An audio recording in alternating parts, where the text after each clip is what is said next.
Hello, you've reached RB Leipzig. We are currently unavailable right now. We are still searching for our star striker. If you see him, please call us back later. Thank you.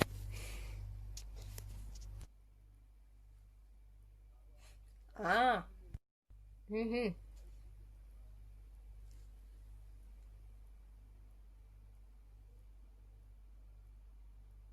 Hello, Mr. Boyata? I was just wondering if you checked your back pocket recently?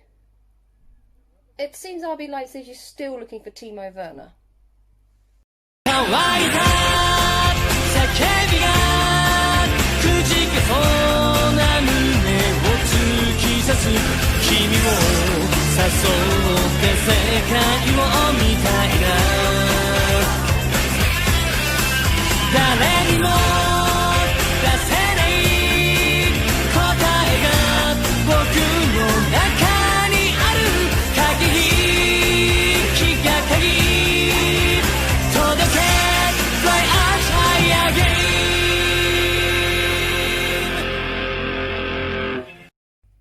The Bundesliga is back and has been back now for about 2 weeks. 2 weeks. Let's not chop and change this one. I can't be asked to chop and change. Or maybe a little bit of chop and change. So the Bundesliga came back about 2-3 weeks ago and it began for Hertha against Hoffenheim away. Now, you can forgive me for being a little bit sceptical in terms of playing teams away or at home.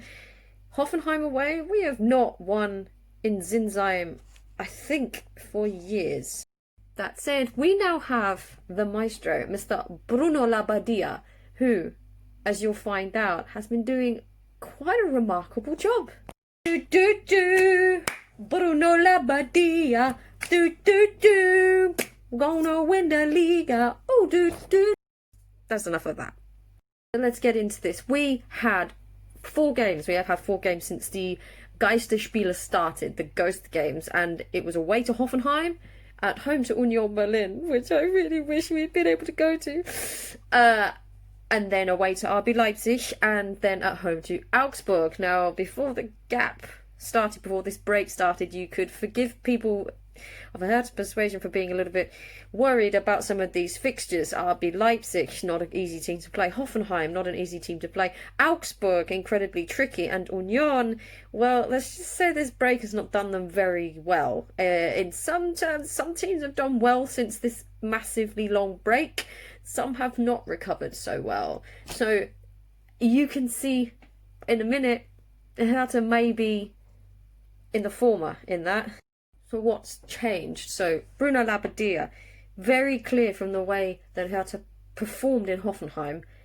Labbadia knows what he wants. He knows exactly where he wants his players to be. He knows exactly what their skill set is, and he knows exactly what he wants them to do. Whether or not they obey his orders or command or whatever you want to call it is another question. You always have this issue. Can the manager get the players to do what he wants, or will they take what he said on board and put it in their own perspective?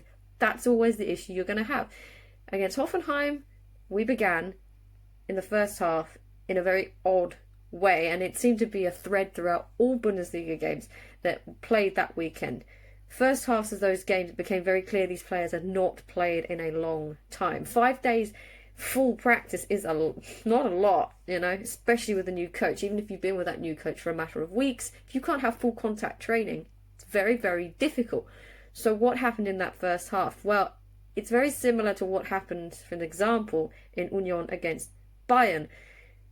The same sort of thing happened where, although, yes, there were misplaced passes, the issue was coming that the intensity of the game was a lot slower and a lot more laid back than what it would be in a full stadium with no break or no gap, as there would have been. However, if there had been no gap, there is no way that this game would have gone in Hertha's way at all, because that break, as awful as it sounds to say it, that gap gave Hertha the opportunity to look for a new coach.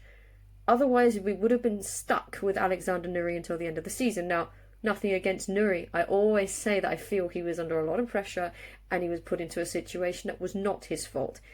I believe that Klinsmann abandoned the club and left Alexander Nuri in a ridiculously tight spot. Louis did not ask to become coach of the club. And when that pressure it mounted on top of him. And I don't blame him. I feel incredibly sorry for him because he's a decent guy. There was no reason for some people to turn on him the way that they did. But was he able to coach the team in the way people wanted it to go? No. It was just unfortunate. We would have approached Labadia in the summer, but this gap provided us with an opportunity. If we go for it now, what's to stop us clambering out of that relegation battle and working our way up? That is exactly what happened. So the first half against Hoffenheim became very clear. Both sides had chances. Both sides missed chances. There were some good saves from Baumann. There was some missed chances from Hoffenheim, who looked really rocky. And who were missing two strikers, including Andre Kramaric. So they were a little bit uneasy. Second half, completely different team. Hertha came out in that second half against Hoffenheim pretty much at full pelt. They thought, we might as well go for this. What's the point? The game's quite even. Something needs to smash it open. We had a midfield of Grujic and Derrida, I think, Shelbred, Cunha, Luka Bacchio, forwards of Ibisevic, back line, Plattenhardt, Pekarik, and Boyata and Torunariga.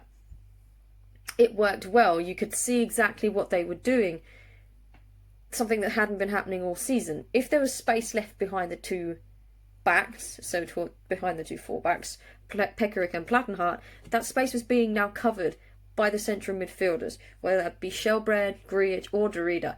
What it allowed them to do is then push forwards. It allowed Cunha to cut inside. It allowed Luka Bacchio to get into the middle. It allowed so much more space instead of just being confused about the space around you. The awareness of spatial awareness became a lot more visible. The players knew exactly what they were trying to do. They had to suss out their opponent. Perhaps that's why the first half was so slow, is that they were trying to work each other out. They haven't played each other in a long time. You can't review anything that would have been done before the coronavirus came because they may have changed. You can't review any games from last week because there were none. So this is what happened. There was a lot of movement along the wing, and I believe actually it was Mittelstädt that set up one of the goals, not Plattenhardt, I think.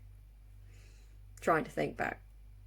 So I believe, without looking, see if I can get this right, we had Jahrstein, Plattenhardt, Torunariga, Boyata, Pekarik, Mittelstädt, Cunha, Derrida, Cunha, Grujic, because Derrida was suspended, I think, Luka Bacchio and Ibisevic. There you go. Yeah, Derrida was suspended. But the same principle applies, because in games that he was included in, which was the week later, exactly the same thing happened. First blood to Hertha. A little bit lucky. Ball comes in, gets half cleared, comes out to Peter Pekarik, hits it on, I believe it was the volley. It was going straight into the path of Ibisevic, but obviously Hoffenheim defender had to try and get a foot in. It was going wide, it just hit him on the foot, completely flat-footed Baumann, and sent him the wrong way. Bit lucky, but literally 50 seconds later, a goal worked by teamwork, which is exactly what we have been missing for the last 3 months. Second goal, brilliant. So the second goal, great work by Maximilian Mittelstädt, gets a fantastic cross in. Ibisevic completely gets away from his man, heads the ball straight in. Ibisevic has worked with Labadia before at Stuttgart, so they know each other well. And since Labadia took over, Ibisevic has done extremely well. He is getting the best out of these players. So, 2-0. You're thinking, this is going well. But it was to get a little bit better. Not long later, we had a piece of magic from a certain Mr. Brazilian Samba Cunha. Matheus Cunha gets a ball on the left wing, completely outdoes Hoffenheim defence with trickery, gets around the back, sneaks inside, cuts into the penalty area, cuts back, hits it on his right foot, goes into the corner. Fantastic solo goal. Defensively, Hertha were incredibly strong, but their problem was Hoffenheim didn't offer a huge amount going forwards. They have a lot of injuries right now. But what this game also did was allow a few young players to get involved. Jessic Nyankam and Lazar Samardzic, if that's how you say his name. I should know. He's bloody Serbian. I'm Bosnian. I should know how to say his name, but I can't be asked to learn it. They both made an appearance in the Geisterspieler games with Nyankam coming on in this one. Did quite well, you know, in the last minute as well. Anna Maya hit the post. It was an incredibly strong performance, but from coming back from, you know, being off so long, it's incredibly difficult to suss out whether this is a good performance by Hertha or a poor one by Hoffenheim. We also had quite a few injuries going into these games. We had Niklas Stark and Karim Rekic were both injured, so two centre-backs, which is incredibly lucky that we have Jordan and Boyata, but if one of them does get injured, it could prove an issue.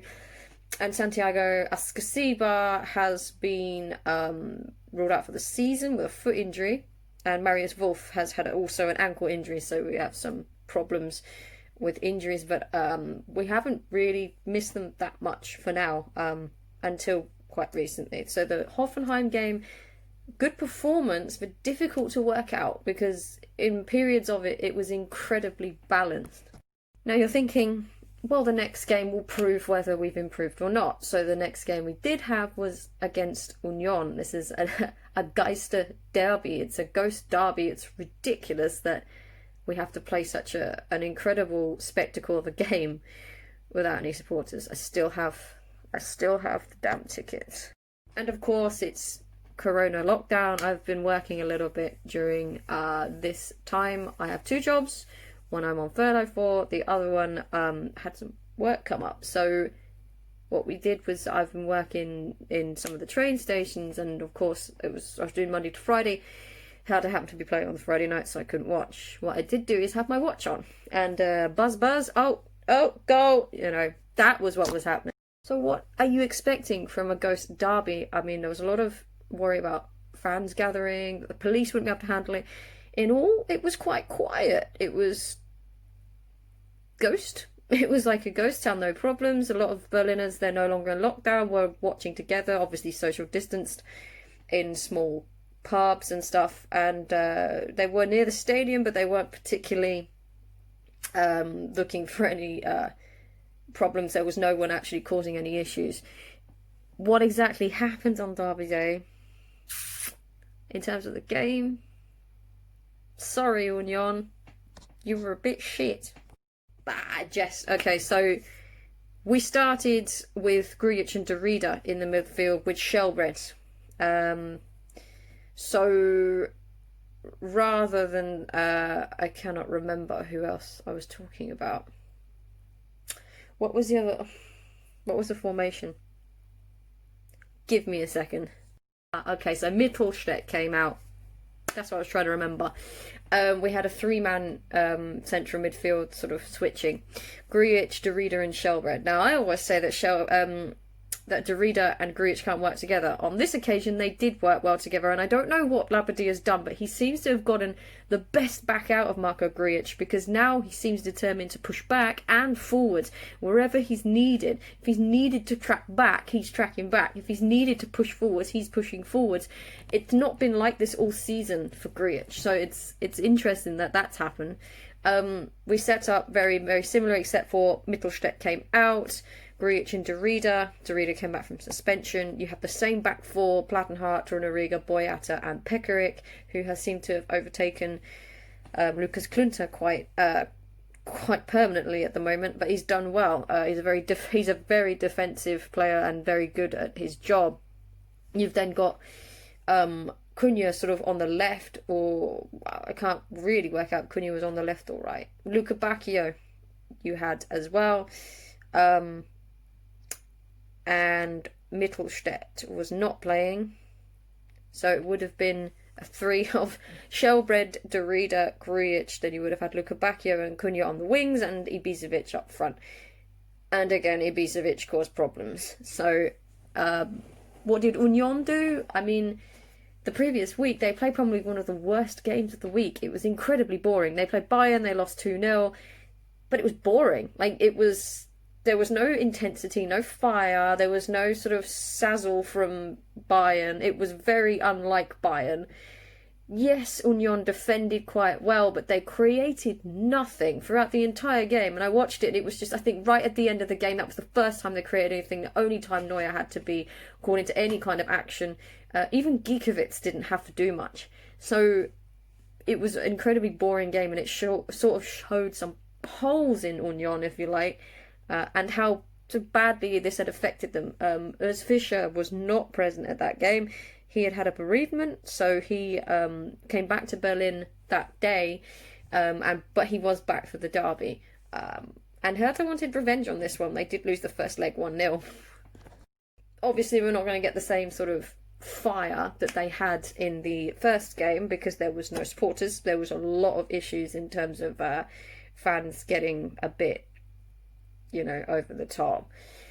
So we start this game. I think Anderson, who was not playing against Bayern, did start for Union in this game. But Union, very, very cautious, but very laid back, no real aggression. Throughout the first half, Hertha completely dominated the game. They had 2 or 3 shots saved. I believe Cunha had a shot saved. Luka Bacchio had a shot saved. Giekewitz saved it with his nuts. Ouch. It's the same as Jahrstein against Hoffenheim. Big ouch. But other than that, very little happened. I mean, Hertha had all the possession, all the creative play, but they just couldn't break through. And it looked like Union was going for a draw, and it was really sort of, I would say, cowardly of them to do so, because this was not Bayern. They were playing Hertha, not Bayern, so there was no reason for them to do it. Second half, very quickly, got it. Straight away, first goal comes. It is a cross from Marvin Plattenhardt into the middle towards Vedat Ibisevic, straight on the head, straight past Giekewitz, kaboom. 1-0. Obviously you're thinking, okay, well now Union have to come out and play. They didn't. They literally just collapsed at this point. No one knows why. They haven't played well since the restart started. They've got 1 point from 4 games. Hertha now have 7 from 3, so they've got 10 points. Yeah, 10 points from 4 games. An incredible turnaround.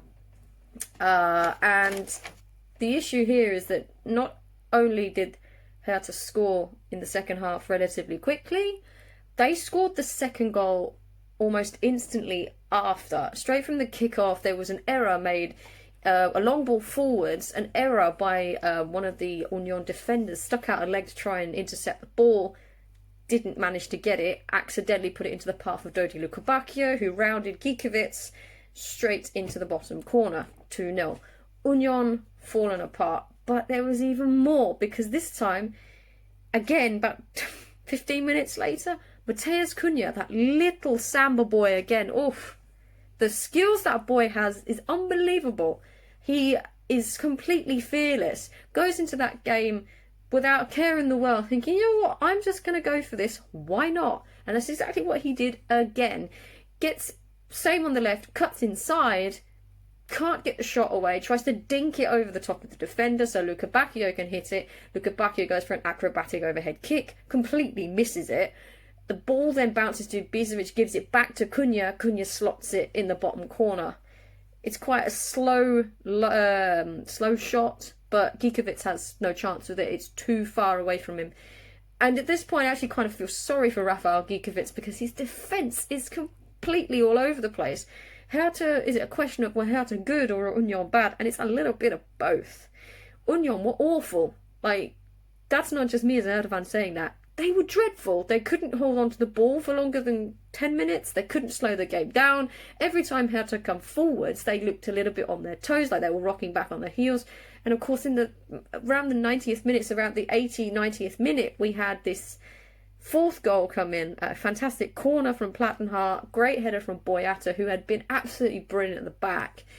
Every time Union came forwards, Boyata and Torunariga had them completely covered. And all season long we had problems with covering that back line, especially on the wings, because of the now system that we're playing, where the defensive midfielders are actually willing to come back and help if the defensive players have gone up the pitch.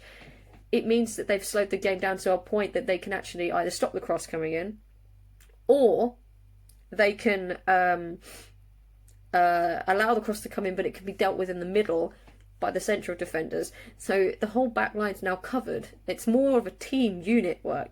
That is something that's been missing all season. So Boyata scores a 4th goal. Hertha win the game 4-0. Great defensive display, good midfield, very good up front. Krzysztof Piątek did come on at the end of the game. More from him later. We also saw Lazar Samardzic. I will learn how to say his name properly if I can be bothered to find how it's spelt. They both came on. They didn't do very much because they weren't on for very long. But at that point, Hertha were in control of the game. So there was no point in them doing so. But what you noticed was how much in control they were. They weren't scared of taking control of the match. This is something we haven't seen all season. This confidence had come from the Hoffenheim game, but it's not just that. Something has changed in their attitude, the way they see the game.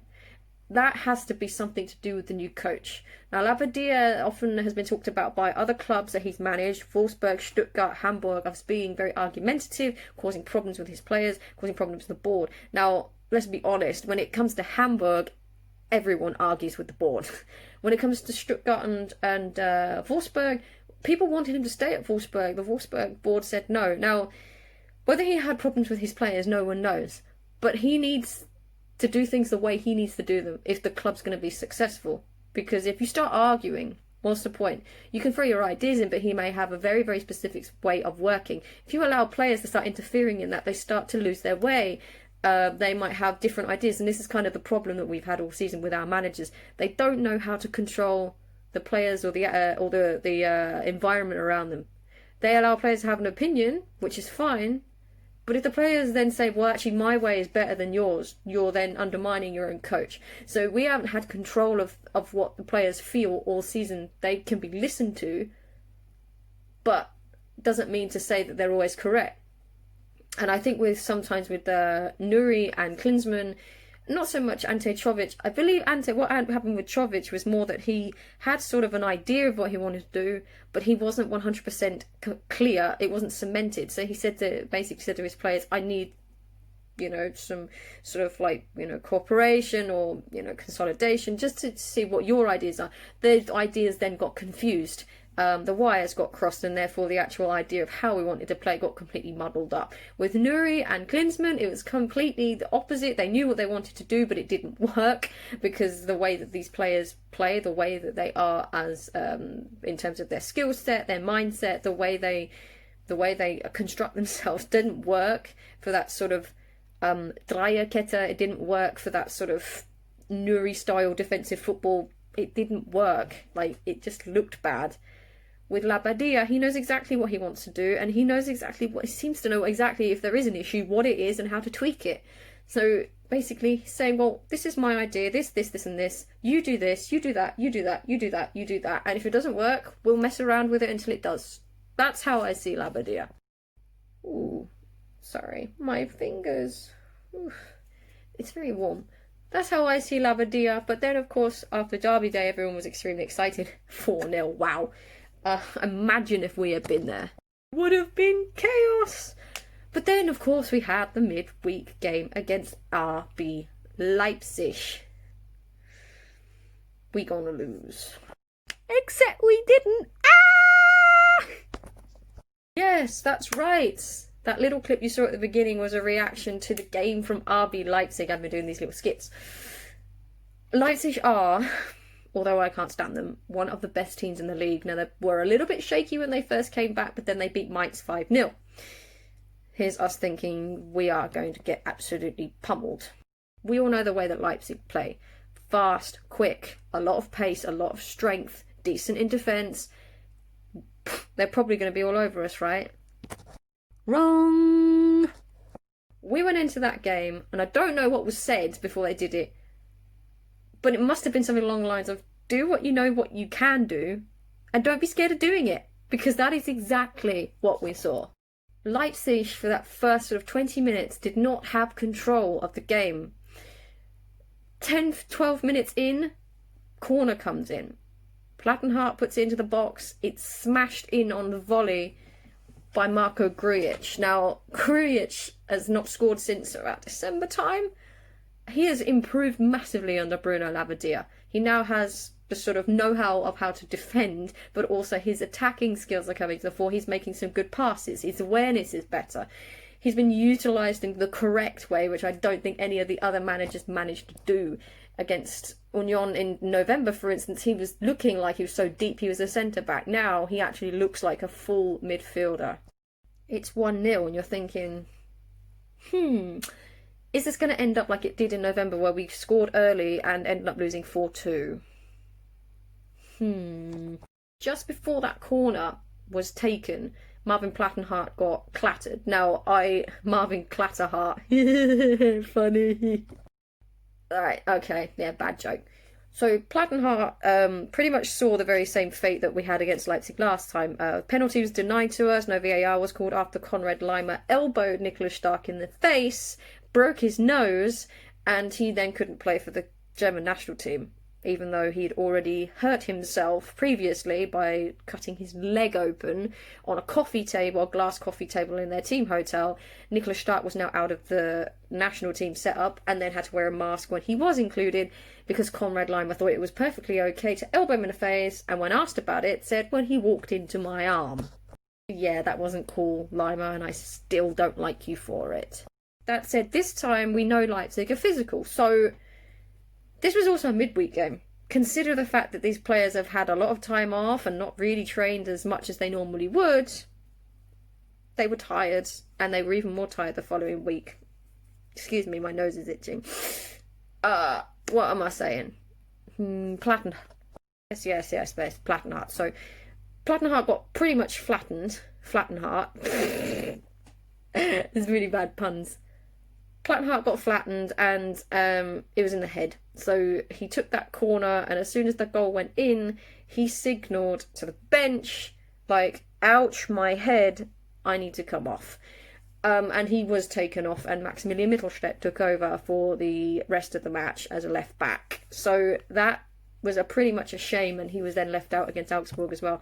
We also had an incident where Vladimir Darida was sort of clattered into, hit the ground really hard, and had sort of like a moment of mild concussion. And later you could actually see that Matheus Cunha had also, using his trickery, been fouled and been kneed in the face.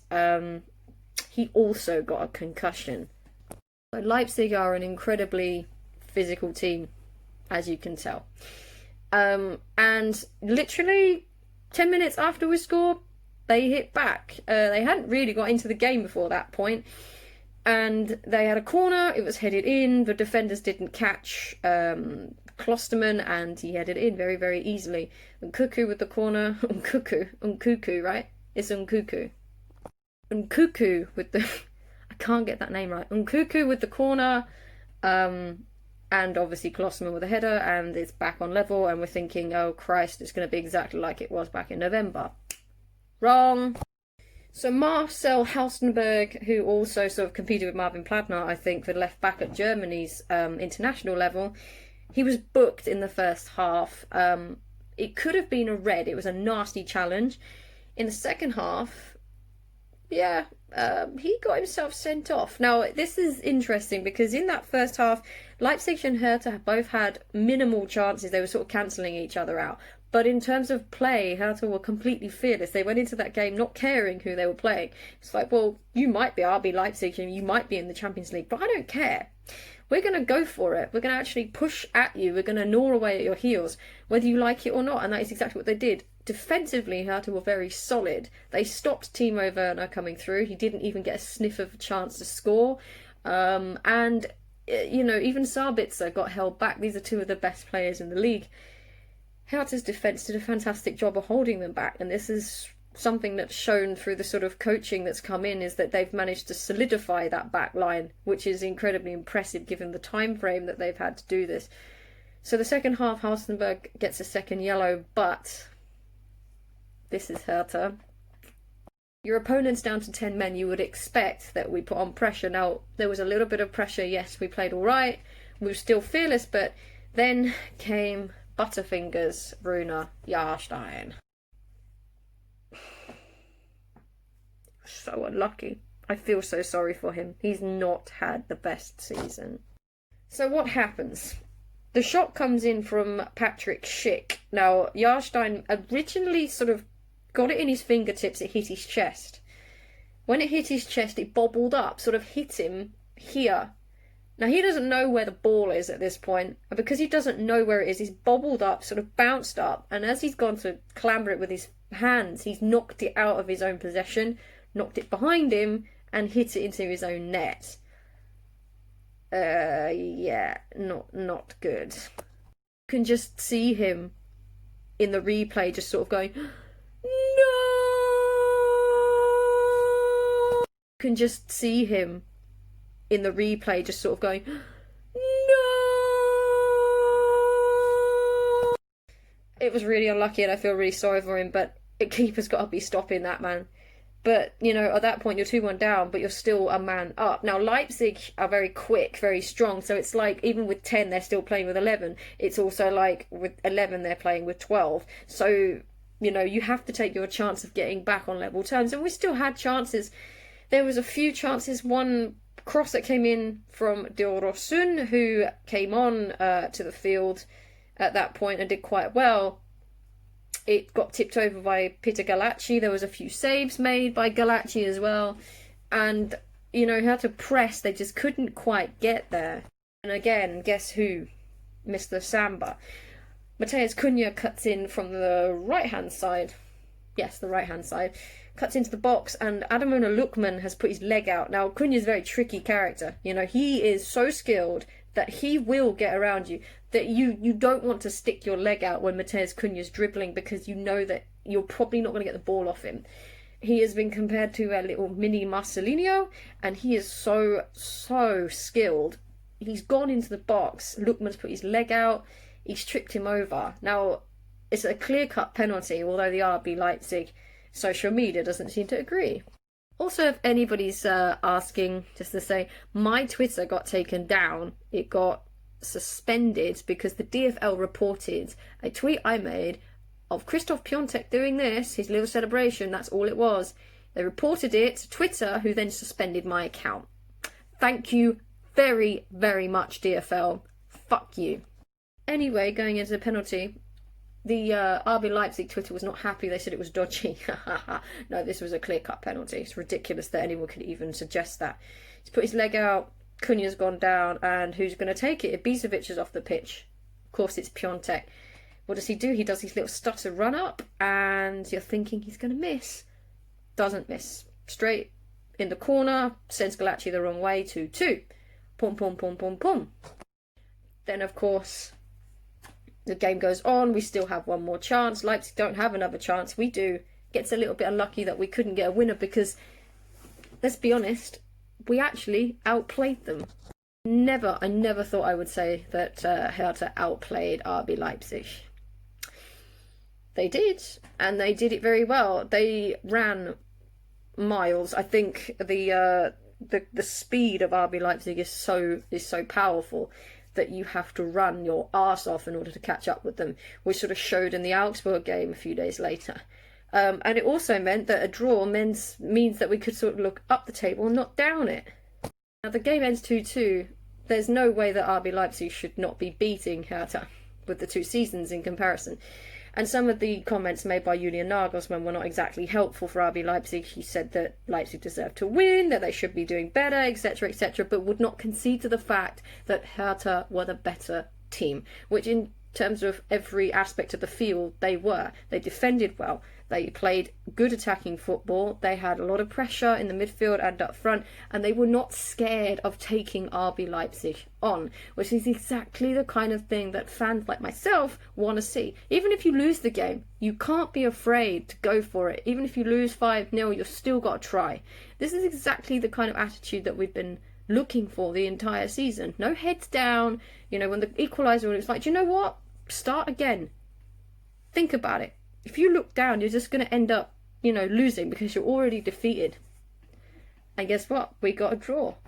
Could have been worse. A lot worse. We could have lost the game. we didn't lose the game. And not losing to RB Leipzig out of the remaining fixtures that we had at the time, we were thinking this is the hardest game we have. I'm starting to think we might be a bit wrong considering we've got Dortmund coming this week. That said, Dortmund might have Haaland missing. The remaining fixtures we had after the Geisterspiele, after the Geisterspiele. That's not right. The remaining fixtures we had after the break that we did have were Hoffenheim, Union, Leipzig away, Augsburg at home, Dortmund away, Frankfurt at home, Freiburg away, Leverkusen at home, and Gladbach away. Now, Gladbach looked very strong still. Leverkusen have looked a bit all over the place. They lost 4-1 to Wolfsburg, but they beat Bremen. So it's like, I think they beat Bremen 4-1. The same sort of time that we beat Union. So it's not exactly like we've got easy fixtures, but there are fixtures in there that under the old regime you would have thought, well, we could win those. So Augsburg, Freiburg and Union were the games you were looking at, and now you're looking at the games against Frankfurt and Leverkusen and Gladbach thinking, could get points out of this. Moving on to Augsburg. Now, it's very, very easy to sort of say that there is a lot of fatigue going on across the league, but everyone's in the same boat because everyone's playing extra games. And Augsburg are extremely tricky. You would assume they're easier to beat. Augsburg, they like to defend. They have a new coach as well, Heiko Herrlich.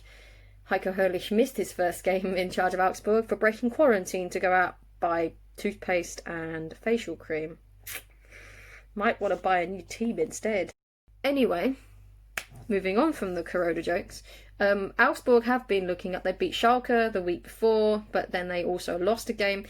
And in terms of quality, they don't have the high quality that Hertha have. They do, however, have one of our players on loan, Edward Löwen.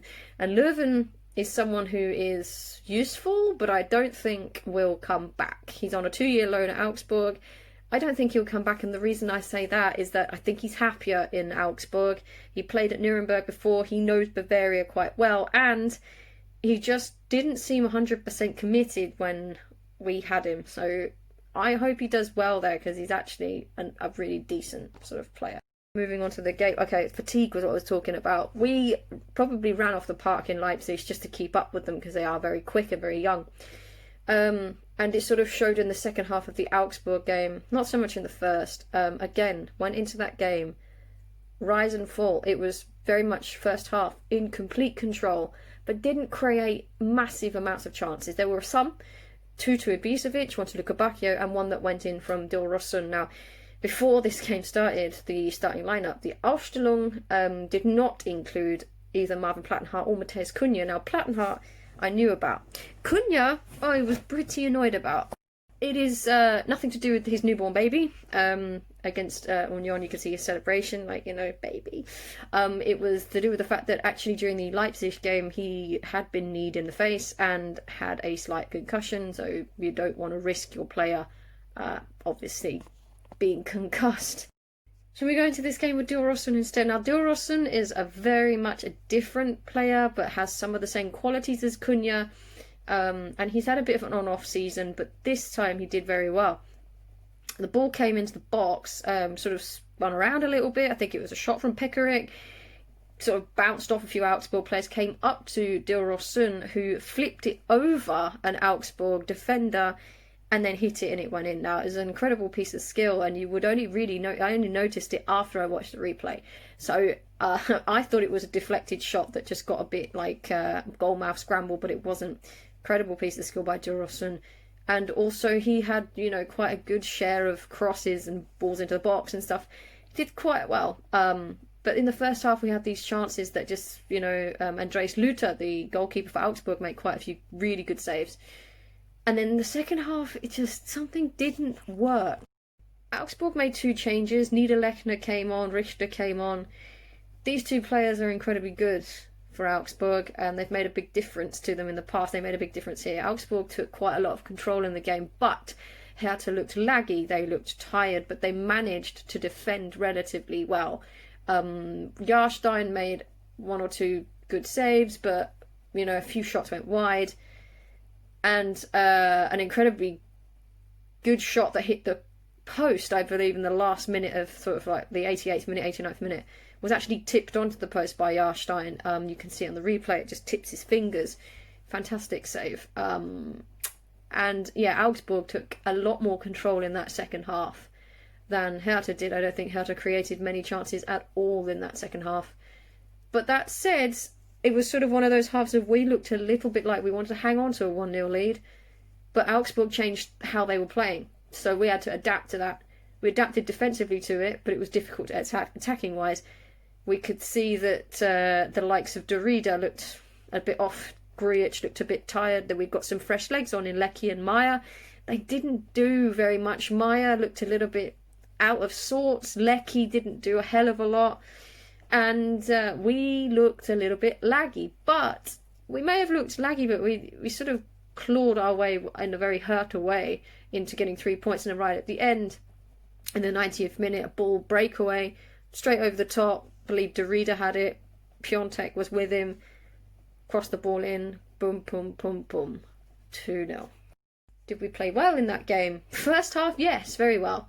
Second half, more of a struggle. And I think it was more of pressure and maybe a little bit of tiredness creeping up on the players. Because now they were a little bit more tired from playing such a difficult midweek game in Leipzig. In terms of goals, I mean, Dilroson's was great. Obviously, Cunha, missing. His energy was missing. And without him, that energy, it sort of disintegrates a little bit more. So the whole game sort of shifted because he wasn't there. The intensity of the game shifted from our perspective because Cunha wasn't there to provide that little spark of extra that he usually does. In terms of Christoph Piontek, the gunslinger. That goal will do him a world of confidence, not because he scored, because he also scored last week against Leipzig, but also because it's from open play. Now, he's only ever scored an open play against Schalke in the DFB Pokal. This is his first league goal from open play. That will do him a world of confidence because he is now in a position where he can say, well, I'm in the right position. I scored. I can do this with the help of my teammates. Incredibly, his attitude towards being benched was quite calm. He said that as long as we were winning games, and even if Vedar Ibisevic was scoring and Piontek himself was on the bench, he said, well, Vedo's scoring goals, so why should I be angry about that? We're winning games because he's scoring goals, and as long as we're doing this as a team, it's great. It's the same attitude from a lot of the players who are now saying that we are a team. So that's pretty good news. In terms of the future, who knows? We'll probably lose in Dortmund, but who cares? We have 10 points. We are probably 100% safe from relegation right now, and we are pushing for a Europa League spot. It all depends on what happens with Freiburg, Hoffenheim, and Wolfsburg, who are all above us. We are currently in 9th position. Union slipping down the table. They are now in 14th position and nearly 10 points behind us. Yeah, not looking great for them, is it? But if we're looking to the future, this is where you think, well, we've got a few places in the team that need to be looked at. A right back, maybe another centre back, another defensive or attacking midfielder. You've got to look at those positions. Maybe a goalkeeper. There are a lot of options out there, but please don't sign Loris Karius. Okay, so in terms of what are we thinking now, this is complete turnaround to what we were seeing before the coronavirus took football away from us completely. It's a team of confidence. It's a team that look as though they are confident in themselves and in their manager. Something that has been missing from this team all season. It's been such a horrible season in terms of backroom staff and conspiracy theories, in terms of things happening off the pitch. It's been catastrophic, of course, if people have seen what happened with Kalou, for instance, or what happened with Klinsmann or Nuri. It's just been one scandal after another. But right now, this team is playing good football. And for once, this season. They're working as a team. Weirdly enough, we're not there to see it. Maybe, just maybe, we shouldn't return to the stadium at all. I'm joking, of course. We all want to return to the stadium to see this football live. Please, please continue this until next season, because can you imagine if we had done the whole season like this, played the whole season this way? We would be like 3rd or 4th. It's amazing what we've done in the last 3 games. I just hope it doesn't end.